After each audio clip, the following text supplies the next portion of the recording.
Andy, thank you, Gov, for the introduction. Your forbearance is commendable.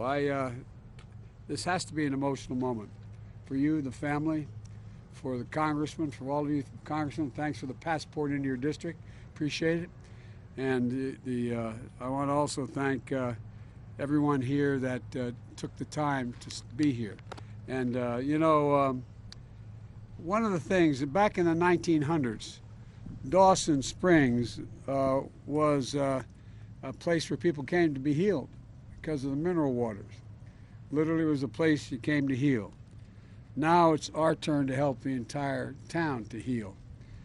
You know, I granted the request for the first emergency declaration and major disaster declaration the moment I received it, because I got to know the governor's father, and I knew nothing would come that wasn't real. I mean it, for real. And yesterday I also approved an emergency declaration for the state of Illinois and Tennessee. And I intend to do whatever it takes, as long as it takes to support your state, your local leaders, and as you recover and rebuild, because you will recover and you will rebuild. You know, the scope and scale of this destruction is almost beyond belief. When you look around here, it's just almost beyond belief.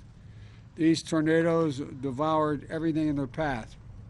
And, as I flew over here in the helicopter, you can look down and you see a house 20 yards away from a house that's devastated, and the house is in good shape. I mean, it's just tornadoes are such devastating storms. Back where I'm from, we're used to hurricanes and floods and high water, but these tornadoes are just something totally different. And it devoured everything in the path: your homes, your businesses, your houses of worship, your dreams, your lives. And the governor confirmed there, I think you said 74 fatalities so far, Gov, in Kentucky, and making these among the deadliest tornadoes to ever strike this state. Almost 14 people are confirmed dead in other states, with dozens of people still fearful of where they are. I met one, I don't have permission to use their name, but I met one couple on the way up, said they're still looking for 4 of their friends. They don't know where they are. And those who have lost someone, there's no words for the pain of losing someone. A lot of us know it. A lot of us understand it, especially around the holidays when everything's supposed to be happy and joyful. It was a long time ago. I got a phone call around the holidays and found out that I was in Washington as a young senator, not sworn in yet, about to be hiring staff, and I got a call saying from a first responder that there'd been an accident. A tractor trailer broadside at my wife with a Christmas tree on top and my 3 kids inside. My wife and daughter are dead. But my mother, God love her, used to always say, out of everything terrible, something good will happen. Something good has to happen out of this. It just can't be all bad. We've got to make it better. And so, folks, those who have lost someone know how tough it is. And you know how tough it is. In Mayfield, just hours before the storm, we just came from Mayfield, the Gibson Pharmacy had been full of families with children waiting to meet Santa. Now it's completely gone. And so many businesses vital to the community have been so damaged and destroyed, in your town as well. There's a saying in small towns: people know about it when you're born, and they care about it when you die. They know about it when you're born, and they care about it when you die. Well, in so many places, destruction was met with compassion. Neighbors and first responders racing to help and save each other's lives and support. I mean, I'm not joking, I asked when I got to Mayfield what the first thing my first responders, FEMA, what they heard. They said they were amazed. All they heard was about people just going out helping one another. Everybody, just stepping up. It's incredible. It's incredible how you all step up.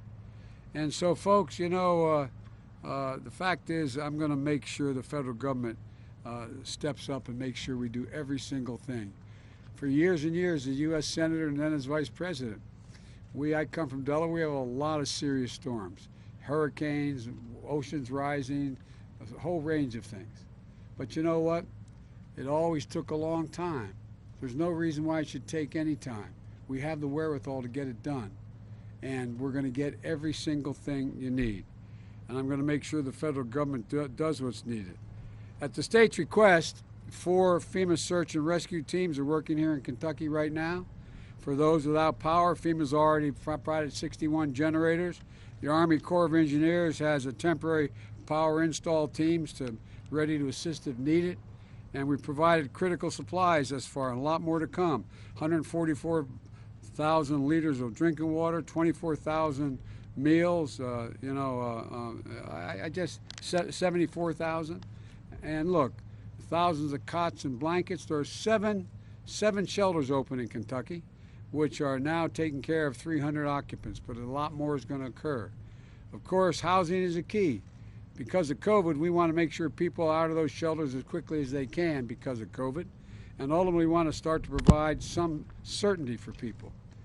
I've been involved in responding to a lot of disasters, and you can see it in people's faces what they're really looking for. And look around, I say to the press, what they're looking for is just to be able to put their head down on a pillow, be able to close their eyes, take a deep breath, go to sleep, and make sure their kids are okay. That's what people are looking for right now. But a lot of hard work is going to happen in the next 2 and 3 months to bring it all the way back. And so, folks, the governor, I want to provide you the certainty as well. I just approved the request that I wasn't sure I had the authority to do, but turns out I do. The government's going to cover 100% of the cost. 100% of the cost for the first 30 days for all the emergency work, from clearing everything to every single cost the federal government's going to take care of. And it includes debris removal, cost of overtime and law enforcement, emergency service personnel, and shelter. And that'll get you through. And by the way, I want to thank your wife. She started a toy drive for this part of the state to make sure, how many, come here.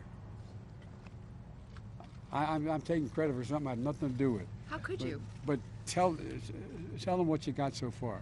Well, as of this morning, we think that we have around 20,000 gifts donated, and we've got 3 more days to go. 20,000 gifts, so no kid's going to go to sleep wherever they get to sleep tonight without a gift. God love you. And look, we also need to recognize that people have suffered mental and emotional injuries. The cost of this sometimes are unseen and unknown. People talk about post-traumatic stress in the battlefield as I travel through Afghanistan and Iraq. Well, guess what?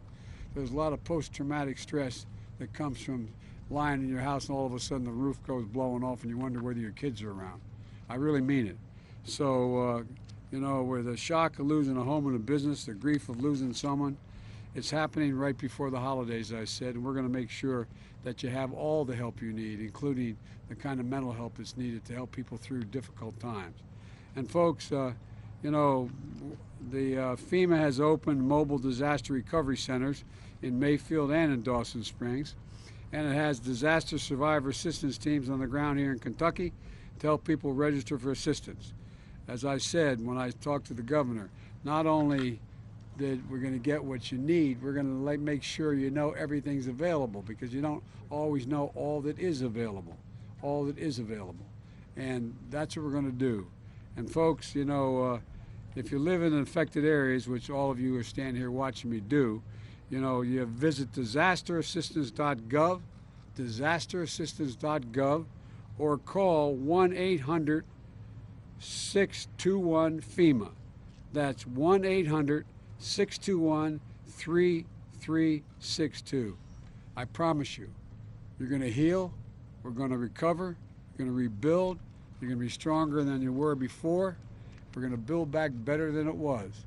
And when I come back, I got one beautiful lady and her husband promised me a meal.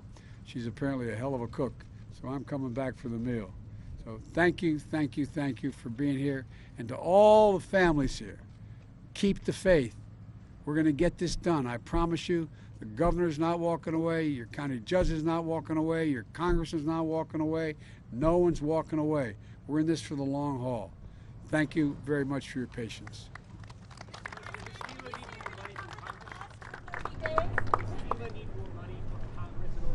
Not now. We don't need it yet. We don't need it now. There has been, because of weather disasters, just this year, over $99 billion in losses. $99 billion in losses. And as I flew over, I was telling folks here, as I was out with the governor of California and Idaho and other states, as you fly over those territories for the better part of an hour, looking down, every single solitary thing is leveled because of the fires. Nothing there. The forest, the homes, the businesses. And guess what? So much area has burned this year because of weather and climate changes that is larger than the entire state of New Jersey. The entire state of New Jersey. That's how much land has been burned to the ground. So we got a lot to do. We got a lot to do, but the American people are ready to do it.